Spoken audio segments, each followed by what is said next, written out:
Nnamdi Kanu has not changed his Fendi wear since June. Nigerians can bear witness. Lawyer Ejiofor replies DSS insists IPOB leader is being tortured. Welcome to the news and thank you for tuning in to listen. Ejiofor, in his reaction to the DSS Public Relations Officer Peter Afonaya's statement on Tuesday, stated that Kanu was being mentally tortured. Now, sincerely, if there's something I can say about this administration or even all security operatives, sincerely, no verse, better no verse, but I know they believe it and they talk. No offense, but that is just it. Take a look at the incidents that happened at the Lekki toll gate. Nobody is willing to take the blame. Everybody is passing the blame. If I pass it to you, you pass it to somebody else. It is the Nigerian army. Oh, the police. Oh, it is the government. Oh, we are not involved. We are not among. And that is it. What does it tell you? What does it tell you? These people are not accountable. Even the Nigerian army themselves.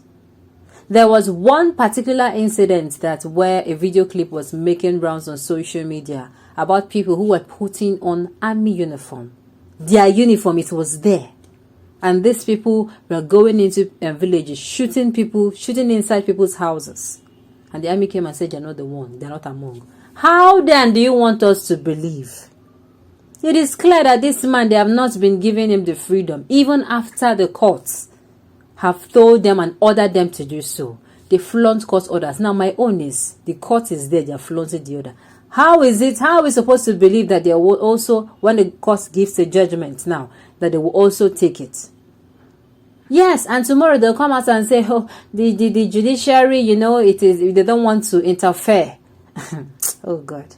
They don't want to interfere, that they want the separation of powers. It is only when something is going to favor them or when they're looking for something so badly that they remember there is rule of law. They will also remember that there is a separation of powers. This man's crime, if it is a crime, was coming out and saying things as they were. People are being murdered. As I speak to you, Oka in Anambra State is hot. Imo State is hot. Tell me, people in the north are being killed, and yet the sole responsibility of the security operatives, they are sending them to the southeast region. And these people go from house to house. If you don't hear that they attacked a village today and burned down houses tomorrow, that's what you hear. And yet, the enemy will come out and say they're not involved, they're not among.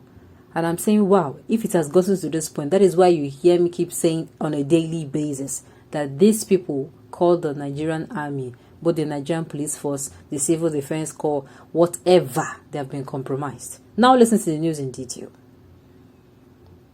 Ifeanyi Ejiofor lead counsel to Nnamdi Kanu, the leader of the indigenous people of Biafra, IPOB, has reiterated that the Department of State Services, DSS, subjects his client to torture in detention. Ejiofor, in his reaction to the Department of State Services DSS Public Relations Officer Peter Afonaya's statement on Tuesday, stated that Kanu was being mentally tortured while describing the DSS account as blatant falsehood.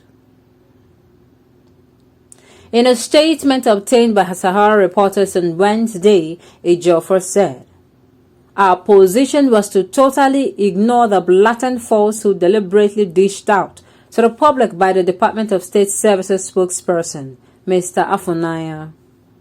But in view of the damage the intended result will achieve, it is now compelling that we set the record straight."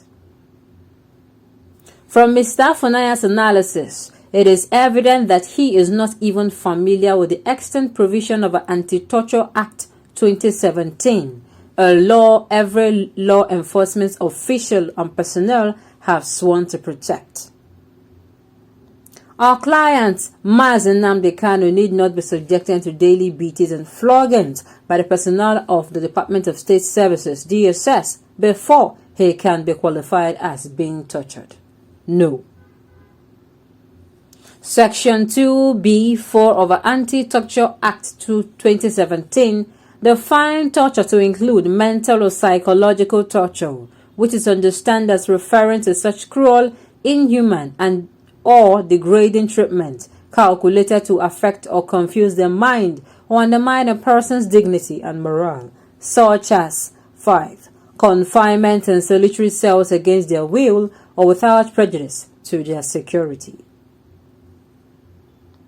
This very law Mr. Funaya swore to protect also prescribed punishment of 25 years imprisonment upon conviction for personnel of any of the security agents found to be in breach of this law. Section 8(1) of the Anti-Torture Act 2017 provides as follows. A person who contravenes Section 2 of this Act commits an offense and is liable on conviction to imprisonment for a term not exceeding 25 years. We were unable to find another place throughout the statement where Mr. Funaya clearly denied the fact that our client Onyendo Nnamdi Kanu is not subjected to 23 hours daily solitary confinement. In his desperate effort to deny the obvious, Mr. Funaya stated that our client is allowed the opportunity of daily changing of his clothes. This is a blatant falsehood.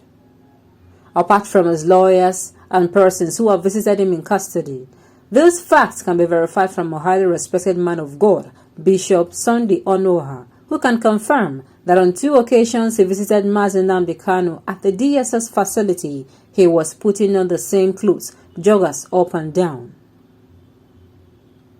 Our client has not changed these clothes since June 2021. He has been in the Department of State Services DSS facility till date. Ejiofor added, the Fendi clothes he was putting on the time he was abducted in Kenya is the only clothes he has several times worn to court. The general public can attest to this fact. This is despite our plea to the authorities concerned that his clothes should be changed. 3. It is pertinent to inform the public at this juncture that even our client's family voluntarily brought his prayer shawls and the holy book, which items meant for prayers were submitted for the detaining authority scrutiny, but they vehemently rejected the items and consequently returned them to us, insisting that they will procure the said items for him. Now this is very sad. If this can happen to a man who has the international community's eyes on him, what will be done to a man like us or a woman like us who have no international community and funds and powerhouse person for ourselves?